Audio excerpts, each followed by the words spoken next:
નમસ્તે મિત્રો, કેમ છો? આજે આપણે જીવંતિકા વ્રતની વિધિ અને કથા વાર્તા વિશે સાંભળીશું.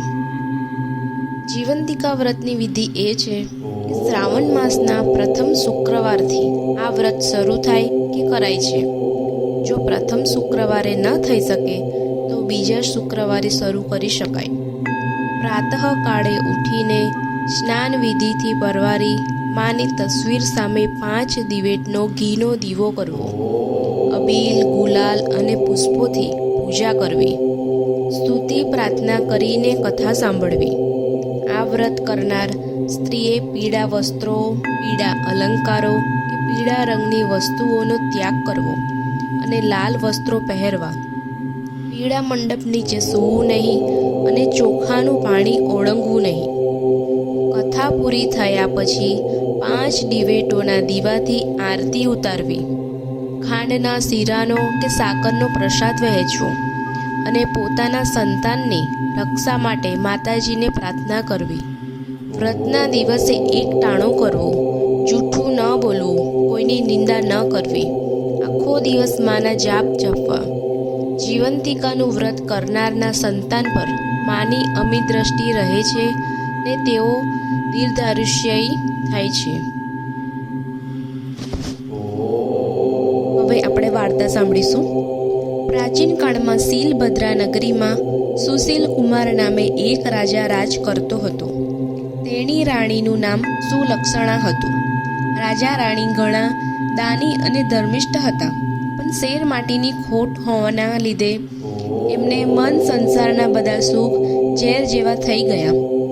એક દિવસ રાણી સુલક્ષણા મહેલના ઝરૂખામાં બેઠી બેઠી બહારના ચોગાનમાં રમતા બાળકોને એકી ટસે નિહાળી રહી હતી. એટલામાં એની પ્રિય દાસી ત્યાં આવી. આ દાસી સુયાણીનું પણ કામ કરતી હતી. ગામમાં કોઈને સુવાવડ આવે તો એ દાસીને જ બોલાવતા. દાસી ઘણી સમજુ હતી. એ રાણીના મનોભાવ તરત સમજી ગઈ. એ બોલી, રાણીજી, ખોટું ન લગાડો તો તમને એક વાત કહેવા માંગુ છું, જેથી તમારું વાંજ્યા મેળું હંમેશને માટે દૂર થઈ જશે. જલ્દી બતાવો મને, રાણીએ કહ્યું. દાસી બોલી, સાંભળો, ગામમાં એક બ્રાહ્મણીને 5મો મહિનો જઈ રહ્યો છે. તમે આજથી જ વાત ફેલાવી દો કે તમે માં બનવાના છો. બસ ત્યારબાદનું બધું કામ હું સંભાળી લઈશ. પૂરે દિવસે બ્રાહ્મણી જે બાળકને જન્મ આપશે તે હું તમને લઈને સોંપી દઈશ. કોઈને કંઈ કાન ખબર નહીં પડવા દો. બાળક મળવાની લાલસાએ રાણી સુલક્ષણા આવું કુકૃત્ય કરવા તૈયાર થઈ ગઈ અને પોતે ગર્ભવતી છે એ વાત ફેલાવા માંડી. જોત જોતામાં 4 મહિના વીતી ગયા. એક દિવસ રાત્રે બ્રાહ્મણીને પ્રસૂતિની પીડા ઉપડતા દાસીને બોલાવવામાં આવી. મધરાત બાદ બ્રાહ્મણીએ એક સુંદર અને તેજસ્વી પુત્રને જન્મ આપ્યો. દાસી બધાની રજા લઈ રવાના થઈ. થોડી વારમાં તો ઘરના બધા ઘસઘસાટ ઊંઘી ગયા. દાસી ઘરની પાછલી બારીથી ચોર પગલે બ્રાહ્મણીના ઓરડામાં આવી અને બાળકને ઉઠાવીને ઘરની બહાર નીકળી ગઈ. એ સીધી રાણી પાસે પહોંચી અને જઈને બાળક સોંપી દીધું. એ ઘણી ખુશ થઈ ગઈ. ત્યારબાદ તરત જ મહેલમાં સમાચાર ફેલાવી દેવામાં આવ્યા કે રાણીએ એક સુંદર પુત્રને જન્મ આપ્યો છે. આખા નગરમાં આનંદ છવાઈ ગયો. ઘેર ઘેર દીપમાલા પ્રગટી. આખું નગર ઉત્સવ ઉજવી રહ્યું છે. ત્યારે બાળકની સાચીમાં બ્રાહ્મણી વિલાપ કરે છે. પુત્ર ગુમ થવાથી રડે છે, ટળવળે છે. ત્યારબાદ બ્રાહ્મણીએ જીવંતિકાનું વ્રત શરૂ કર્યું. તેથી મા જીવંતિકા બ્રાહ્મણીનો પુત્ર જે મહેલમાં રાજકુમાર થઈ ઉછરી રહ્યો છે એની રક્ષા કરવા માંડી. રાણીએ તેનું નામ શીલસેન પાડ્યું હતું. શીલસેન મોટો થવા લાગ્યો. એ યુવાન થયો ત્યારે રાજા સુશીલ કુમાર અને પેલી બ્રાહ્મણીનો પતિ મરણ પામ્યા અને શીલસેન ગાદીએ બેઠો. પ્રજા તેની કુશળતાથી ઘણી ખુશ થઈ.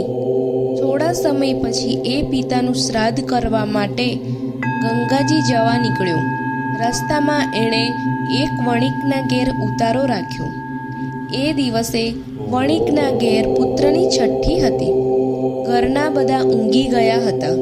ત્યારે મા જીવંતિકા શીલસેનનું રક્ષણ કરતા બારણા પાસે ઊભા હતા. એ વખતે વિધાતા વણિક પુત્રના લેખ લખવા આવ્યા. મા જીવંતિકાએ વિધાતાને પૂછ્યું, શું લખશો? ત્યારે વિધાતાએ જવાબ આપ્યો, આ બાળક કાલે મરી જશે.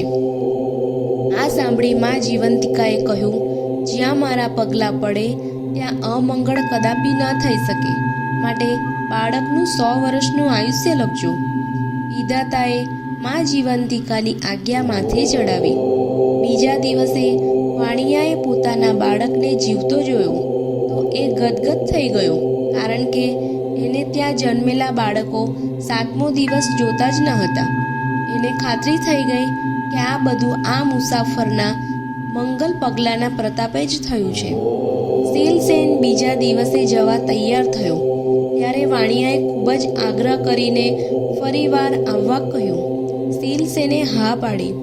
ત્યાંથી એ ઘણા દિવસે ગંગાજી પહોંચ્યો. પોતાના પિતાની શ્રાદ્ધ ક્રિયા પૂરી કરી.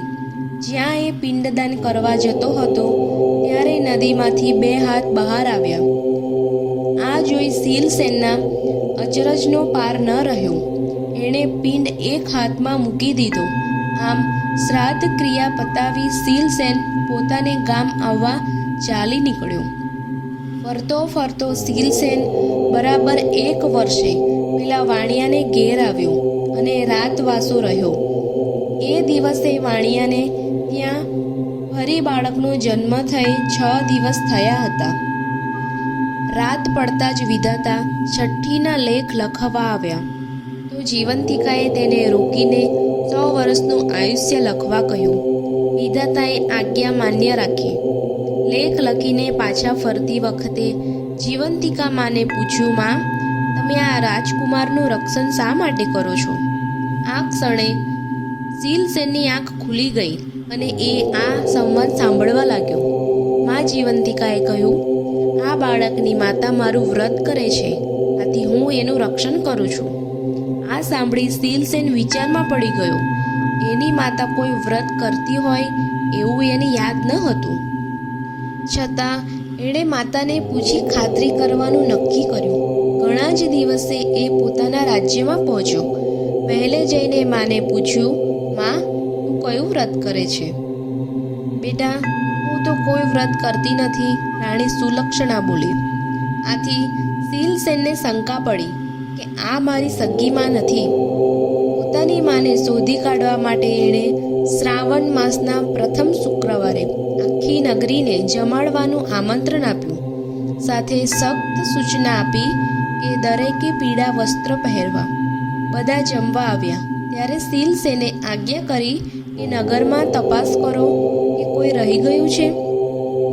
થોડી વારે અનુચરોએ આવીને કહ્યું કે એક બ્રાહ્મણી પીળા વસ્ત્ર પહેરીને આવવાની ના પાડે છે. આજે એને પીળા વસ્ત્ર નહીં પહેરવાનું વ્રત છે. આ સાંભળી રાજકુમાર ગદગદ થઈ ગયો. એણે તરત બ્રાહ્મણી માટે લાલ રંગના વસ્ત્ર મોકલાવ્યા. એ પહેરીને બ્રાહ્મણી આવી. શીલસેન સામે આવતા જ એના ધાવણમાંથી દૂધની ધાર છૂટી અને શીલસેનના મોંમાં પડી.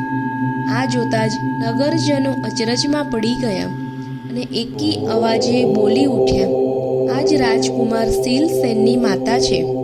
ત્યારબાદ શીલસેને રાણી સુલક્ષણાને બધી વાત પૂછી. રાણીએ રડતા રડતા બધી વાત જણાવી દીધી. શીલસેન પોતાની સગી જનેતાને ભેટી પડ્યો અને એને પોતાની સાથે મહેલમાં રાખી. એ દિવસથી આખા ગામની સ્ત્રીઓએ પોતાના વહાલ સોયા બાળકોની રક્ષા માટે મા જીવંતિકાનું વ્રત કરવાનું શરૂ કરી દીધું. શીલસેને વર્ષો સુધી સુખપૂર્વક રાજ કર્યું. મા જીવંતિકા વ્રત જેવું બ્રાહ્મણીને ફળ્યું તેવું વ્રત કરનાર સર્વને ફળજો. જય જીવંતિકા મા.